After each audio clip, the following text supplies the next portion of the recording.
Vector classes के YouTube channel पे आप सभी का स्वागत है। कल हमने आपको रिमाइंडर थ्योरम के बारे में बताया था और आपको बताया था कि इसके लिए मैं 2 वीडियो बनाऊंगा। तो कल एक वीडियो और आज इसका पार्ट 2 अर्थात दूसरा वीडियो मैं लेकर आया हूं। कल से आप एक दूसरे प्रकार का क्वेश्चन देख रहे होंगे, लेकिन यह भी रिमाइंडर थ्योरम पे ही बेस्ड है। कल बड़ी बड़ी संख्याएं जो गुणनफल में था उस पे किसी संख्या से भाग करने पर शेषफल क्या मिलता है, और आज है संख्या का बड़ा बड़ा पावर देगा और पूछेगा किसी संख्या से भाग करने पर शेषफल क्या मिलेगा। लेकिन इसका बेस कल का क्लास है। कल का क्लास जितना ज्यादा आपको समझ में आया होगा उतना ही ज्यादा आपको समझने में आसानी होगी। पिछले वीडियो का लिंक हम डिस्क्रिप्शन बॉक्स में दे दिए हैं, आप देख सकते हैं। चलिए अब हम चलते हैं इधर। मैक्सिमम जो क्वेश्चन पूछा जाता है, जैसे पहला क्वेश्चन है 15 का पावर 34 में 14 से भाग करें तो शेषफल क्या मिलेगा। 56 का पावर 62 में 57 से भाग करें तो शेषफल क्या मिलेगा। मैक्सिमम जो क्वेश्चन है वो इसी बेस्ड पूछा जाता है कि इसमें और इसमें एक का अंतर होता है, अर्थात जिससे हमको भाग करना है ऊपर वाला उससे या तो एक ऊपर वाले का बेस या तो एक बड़ा होगा या एक छोटा होगा। यहाँ पे 15 का पावर 34 में 14 से भाग करते तो शेष क्या मिलेगा।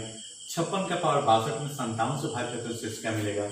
यहाँ भी वही, लेकिन आगे जाके कुछ चेंजिंग आया है, उस सारी चीज को हम देखेंगे। ध्यान रखिएगा, अगर ax प्लस k को अगर हम a से डिवाइड करें,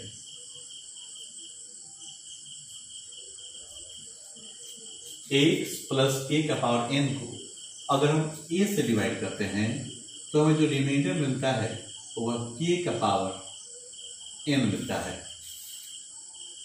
x प्लस k का पावर n को अगर हम a से डिवाइड करें तो जो रिमाइंडर मिलता है वह k का पावर n मिलता है। और अगर x माइनस k का पावर n को a से डिवाइड करें तो हमें जो शेष मिलता है वह माइनस k का पावर n मिलता है। जैसे अगर हम 14 का पावर 21 को 13 से भाग करें तो 14 का पावर 21 को इस टर्म में हम लिख सकते हैं। 14 को 13 प्लस 1 लिखने में कोई प्रॉब्लम हमें नहीं होनी चाहिए, क्योंकि हम चाहते हैं कि इस क्वेश्चन को इस रूप में ढालें। तो 14 को हम 13 प्लस 1 लिख सकते हैं। अब हम जानते हैं कि x प्लस k का पावर a को x प्लस k का पावर n को अगर हम a से डिवाइड करें तो जो रिमाइंडर मिलेगा वह मिलेगा k का पावर n, अर्थात 13 प्लस 1 को जब हम 13 से डिवाइड करेंगे तो जो शेष मिलेगा वह होगा 1 का पावर 21 अर्थात 1। और इस तरीके से हम आसानी से इस प्रकार के क्वेश्चन को सोल्व कर सकते हैं।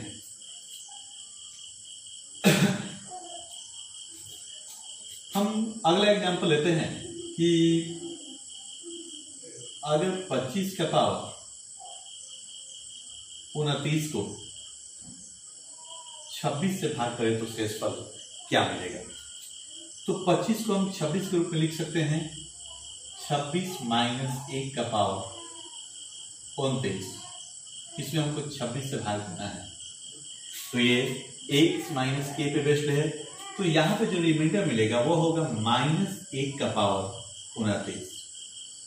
हम जानते हैं कि जब भी माइनस का पावर प्लस सम संख्या होता है तो प्लस हो जाता है, लेकिन माइनस का पावर जब भी विषम संख्या होता है तो उसका मान माइनस आता है। क्योंकि माइनस का पावर 29 है इसलिए माइनस आएगा और 1 का पावर कुछ भी रहे तो 1 होगा। अर्थात 25 का पावर 29 को 26 से जब हम डिवाइड करते हैं तो जो रिमाइंडर मिलेगा वो -1 मिलेगा। और कल हम आपको बताए हुए थे पिछले वीडियो में कि जब भी रिमाइंडर माइनस में मिलता है तो जिससे हम एक्चुअल रिमाइंडर निकालने के लिए जिससे हम डिवाइड कर रहे हैं उसमें से उतना माइनस कर लेंगे, अर्थात जो यहाँ पे रिमाइंडर मिलेगा वह होगा 26 माइनस 1 अर्थात 25। ओके, अब हम क्वेश्चन की तरफ आगे बढ़ते हैं और इस पे बेस्ड क्वेश्चन को सॉल्व करते हैं।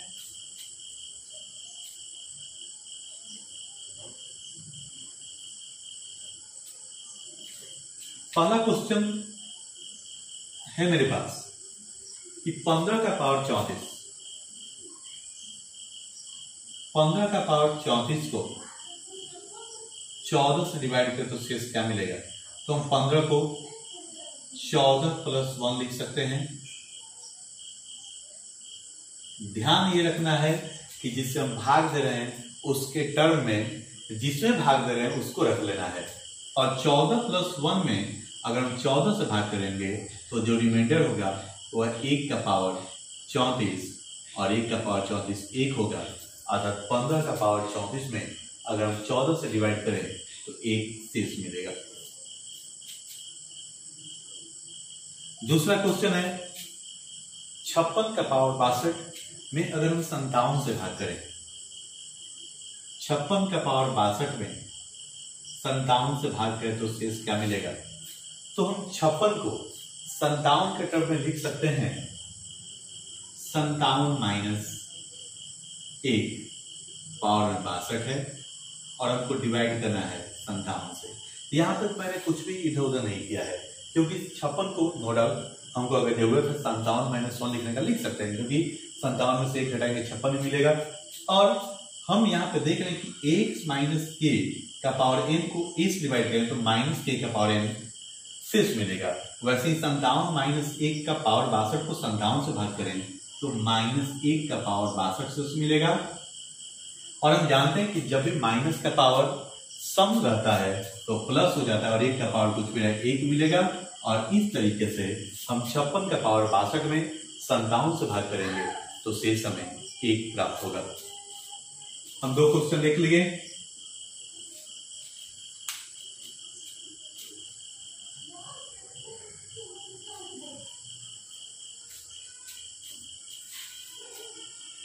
चलिए तीसरा क्वेश्चन को हम यहीं से सॉल्व करते हैं।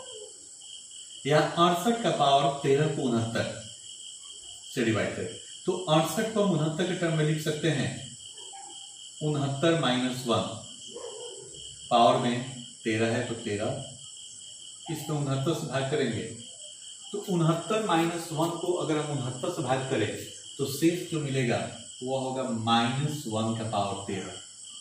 और हम जानते हैं जब भी माइनस का पावर विषम होता है तो माइनस होगा और 1 का पावर कुछ भी रहे 1 होगा।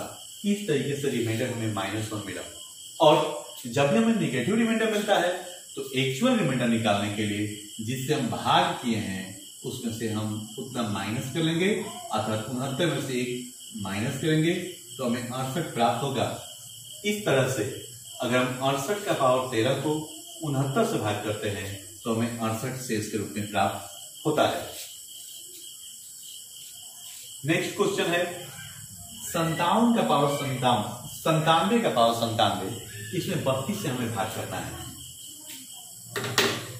हम इसको मिटाते हैं, आप कॉपी पे लिख लेना।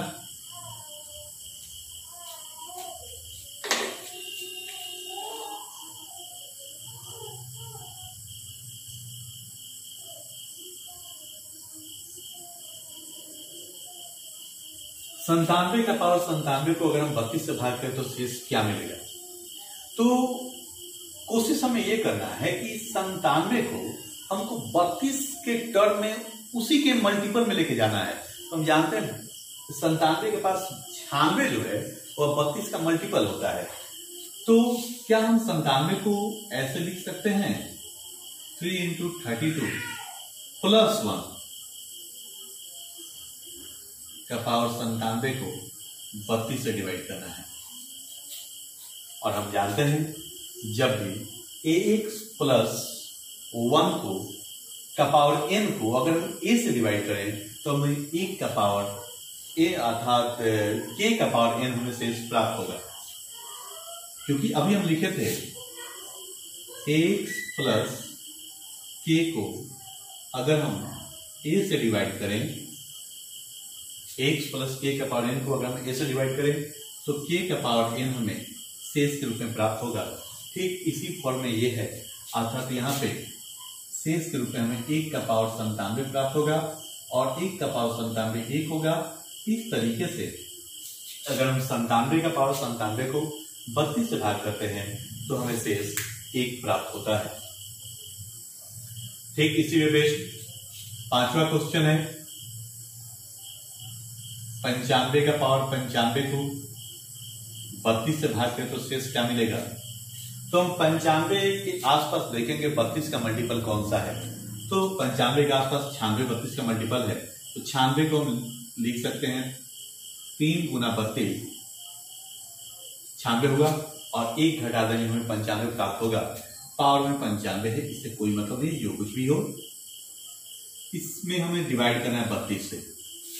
फॉर्म वही है, अभी थोड़ी देर पहले हम लिखे हुए थे x माइनस a का पावर n को अगर हम a से डिवाइड करें तो शेष के रूप में माइनस k का पावर n हमें प्राप्त होगा। अर्थात यहाँ पे शेष के रूप में माइनस 1 का पावर 95 मिलेगा।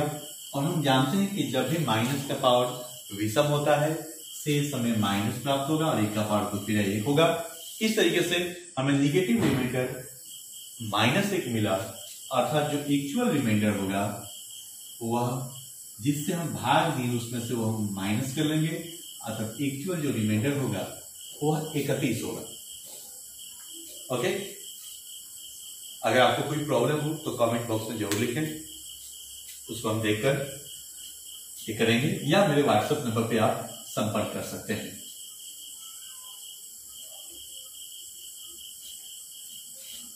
नेक्स्ट क्वेश्चन है 39 का पावर 40 में 41 से भाग करें तो शेष क्या मिलेगा। इसके लिए एक अलग से और आपके लिए कॉन्सेप्ट है,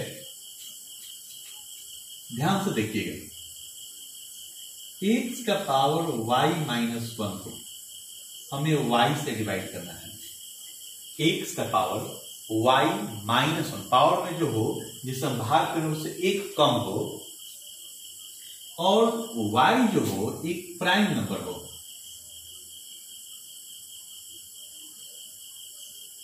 अर्थात एक अभाज्य संख्या हो और x और y ऊपर और नीचे ये जो दोनों हो यह को प्राइम नंबर हो।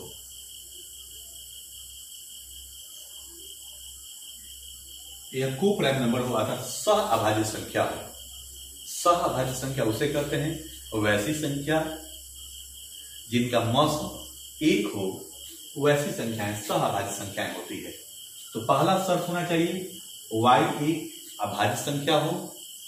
दूसरा शर्त x और y जो हो वह सह अभाज्य संख्या हो। ऐसी स्थिति में जो शेष होता है वह 1 प्राप्त होता है। x का पावर y माइनस 1 में अगर हम y से डिवाइड करें, यहां y एक अभाज्य संख्या हो तथा x और y जो है वह सह अभाज्य संख्या हो, वैसी स्थिति में हमें शेष के रूप में 1 प्राप्त होता है। इसके आधार पर आप अगर 6 नंबर क्वेश्चन में जाइएगा तो 6 नंबर क्वेश्चन है 39 का पावर 40 में 41 से भाग करें तो शेष क्या मिलेगा।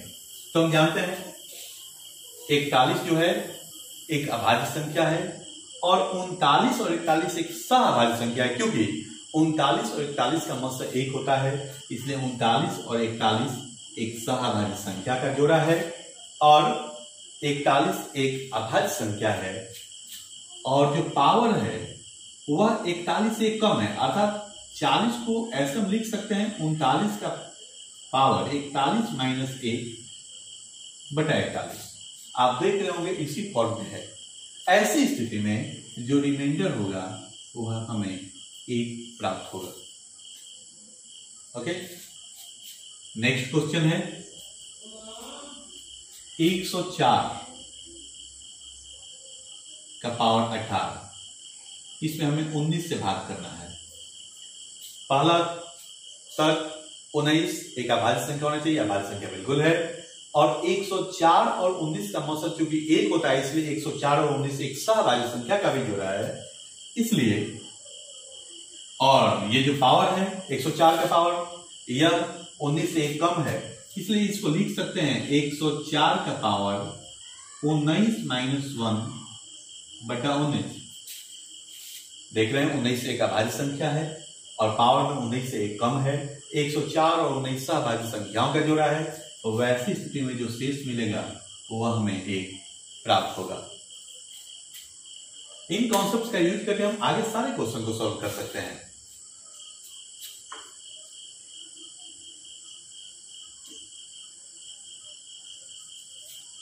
मैक्सिमम क्वेश्चंस कॉम्पिटिटिव एग्जाम्स में यही पूछे जाते हैं, लेकिन हमें ये सब क्वेश्चन को भी ध्यान में रखना है। आगे आप 8 नंबर क्वेश्चन को देखिएगा। क्वेश्चन है 14 का पावर 222, इसमें हमें 23 से भाग करना है, तो शेषफल के रूप में क्या प्राप्त होगा। हम देख रहे हैं कि 23 एक अभाज्य संख्या है और जैसे ही अभाज्य संख्या हमें 23 प्राप्त हुआ, अब क्वेश्चन के बारे में थोड़ा सा हम सोचेंगे कि अगर यह 23 है तो पावर में जो हो वह 22 ही होना चाहिए। तो पावर में 22 होना चाहिए, तो क्या 14 का पावर 222 को ऐसे लिख सकते हैं, 14 का पावर 22 पावर में 10, क्योंकि जानते हैं x का पावर m का होल पावर m हो तो x का पावर n इंटू m होता है। तो ये 22 तनिया 14 का पावर 220 हो गया और अलग हम 14 का पावर 2 लिख लेंगे और नीचे आपका 23 है। 2 पार्ट में हो गया। कल हम बताए थे कि अगर क्वेश्चन 2 या 3 पार्ट में हो तो आप अलग अलग पार्ट में अलग अलग शेष निकालिए, फिर गुना है तो गुना का क्रिया कर लीजिए। तो 14 का पावर 22 को हम ऐसे भी तो लिख सकते हैं, 14 का पावर 23 माइनस 1 का होल पावर 10 में 23 से भाग करेंगे और यह अलग है 14 का स्क्वायर 196। तो ये तो इसी फॉर्म पे है। तो ये पूरे पार्ट का शेषफल हमें एक, क्योंकि 14 का पावर 23 माइनस 1 को 23 से भाग करेंगे तो शेष तो 1 मिलेगा और ऐसा 10 बार है तो 1 का पावर 10 भी 1 होगा, इसलिए शेष के रूप में 1 मिलेगा। और इधर हम 196 में 23 से भाग करेंगे तो हमें 23 का टेबल अगर याद है तो कर सकते हैं। 23 सते 161 और 23 अठे 184 होगा। 23 अठे 184 होगा, अर्थात 23 से 196 में भाग करेंगे, 23 अठे 184, शेष के रूप में हमें 12 प्राप्त होगा। अर्थात जो एक्चुअल शेष होगा वह 1 गुना 12 अर्थात 12 शेष मिलेगा। ओके, नेक्स्ट क्वेश्चन है मेरे पास 9 का पावर 111 को 13 से डिवाइड करें तो इसको भी, चूंकि बेस जो है वह एक अभाज्य संख्या है, तो ऐसे क्वेश्चन को हमें इसी फॉर्म पे करना है। तो 9 का पावर 111 पावर में 111 है, हम अगर बेस 13 से भाग करना है तो मेरे माइंड में चलना चाहिए कि पावर जो 12 के टर्म में हो। तो ऐसे लिख सकते हैं 9 का पावर 12 कर लीजिए और 12 से भाग कीजिए तो 12 8 उत्तर से होता है। पावर 108 पूरा हो गया, लेकिन पावर 111 है। 3 और एक्स्ट्रा है तो अलग कर लेते हैं, 9 का पावर 3 बटा 13। 12 8 उत्तर से 9 का पावर 108 इंटू 9 का पावर 3, 9 का पावर 111 पूरा हो गया। अब चूंकि 13 एक अभाज्य संख्या है और जो पावर हो गया वह 13 माइनस 1 हो गया। 9 और 13 सहभाज्य संख्या है, अर्थात इसमें अगर हम 13 से भाग करें तो शेष के रूप में हमें 1 प्राप्त होगा और इधर 9 का पावर 3 है अर्थात 729। इसमें अभी हमको 13 से भाग करना होगा तो 13 से भाग करेंगे तो एक ये पहले का शेषफल और ये 729 में हम 13 से भाग करेंगे तो 13 पचे 65, 72 में से 65 गया, 7 ऊपर से 9 उतरेगा तो 79, तिरछक 78, तो शेष हमें 1 प्राप्त होगा, अर्थात 1 गुना 1 एक्चुअल जो शेष होगा वह 1 हमें मिलेगा। नेक्स्ट मेरे पास 10 नंबर क्वेश्चन है।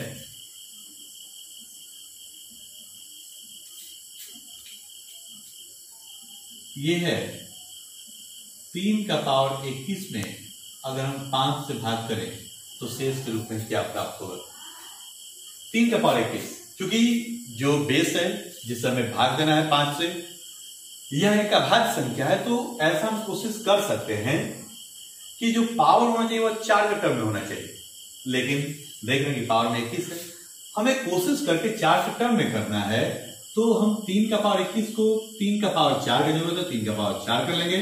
अब 4 से डिवाइड करेंगे 21 में, तो 4 × 20, मेरा 3 का पावर 20 पूरा हो गया, और 1 और 3 एक्स्ट्रा है तो 3 को अलग कर लिए 5। 3 का पावर 21 पूरा होगा, 3 का पावर 4 × 20 गुना 3 का पावर 1, 3 का पावर 21। अब इस पार्ट में हम देख रहे हैं यहां से कि अगर 5 जिससे भाग करना है वो एक अभाज्य संख्या हो, और जो पावर है वह इससे कम हो, 3 और 5 एक सहभाज्य संख्या का जोड़ा हो, वैसी स्थिति में यहां पर शेष 1 मिलेगा, और इधर 3 में अगर हम 5 से भाग करेंगे तो हम जानते हैं जब भी कोई बड़ी संख्या से छोटी संख्या में भाग करते हैं तो कंप्लीटली शेष हमें मिल जाता है। अर्थात 3 में 5 से भाग करेंगे शेष 3 मिला, टोटल जो शेष हुआ वह 1 गुना 3 अर्थात 3 शेष मिलेगा। खैर, अगर 5 से भाग करना, उसके लिए एक सिंपल सा क्लू ये भी है कि आप अगर ये पता कर लें कि किसी भी संख्या के इकाई स्थान पे क्या है, तो आप बता सकते हैं कि उसमें 5 से भाग करने पर शेष के रूप में हमें क्या प्राप्त होगा। अगर किसी संख्या का इकाई 1 है तो जब भी हम 5 से डिवाइड करेंगे तो निश्चित रूप से हमें शेष 1 मिलेगा। अगर किसी संख्या का इकाई 2 है, 5 से भाग करेंगे 2 मिलेगा। किसी संख्या का इकाई 3 है, 5 से भाग करेंगे 3 मिलेगा। किसी संख्या का इकाई 4 है, 5 से भाग करेंगे 4 मिलेगा। किसी संख्या का इकाई 5 है तो वो तो 5 शेष मिलेगा ही नहीं, 5 से वो कट जाएगा। लेकिन किसी संख्या का इकाई 6 होने पर फिर हम 5 से भाग करेंगे, शेष 1 मिलेगा। इकाई 7 है, शेष 2 मिलेगा। इकाई 8 है, शेष 3 मिलेगा। इकाई 9 है, शेष 4 मिलेगा। और इकाई 0 है, वो पूरा का पूरा कट जाएगा। तो यहां से हम ऐसे भी आ सकते थे 3 का पावर 21। पहले हम यूनिट डिजिट निकालने का हम तरीका बताए हुए हैं। 3 का पावर जब हम 21 करते हैं तो इस अर्थात 3 को जब हम 21 पर गुना करते हैं तो हमें इकाई स्थान पे 1 प्राप्त होगा,